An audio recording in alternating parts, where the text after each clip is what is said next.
কি হয়েছিল অ্যাকচুয়ালি ঘটনাটা? আমি district fire officer incharge west division.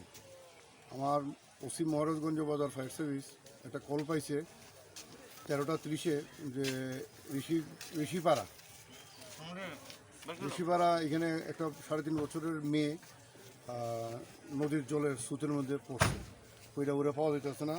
সঙ্গে সঙ্গে আমার ফায়ার সার্ভিস মহারাজগঞ্জ বাজারের স্টাফ অফিসার যা আছে তারা সব এখানে ঝাঁপায় পড়ছে, কিন্তু তারা এখানে ট্রেস করা গেছে না।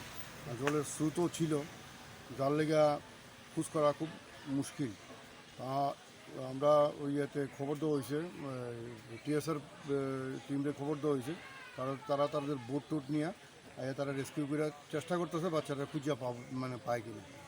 আনুমানিক কয়টা নাগাদ ঘটনাটা অনুমানিক ঘটছিল? একটু ঘটনাটা 12:30। যে যে শিশুটি এখন মানে কল পাইছি কত সময়? আচ্ছা ওই ঘটনা হয়েছে 12:30। আচ্ছা। কল পাইছি আমরা 13:30। তো শিশুটির নামটা কি? দীপিকা ঋষি দাস। ঠিক আর আছে, তার বাবার নাম হলো দীপঙ্কর ঋষি দাস। ঠিক আছে। 3.5 বছর বাচ্চা।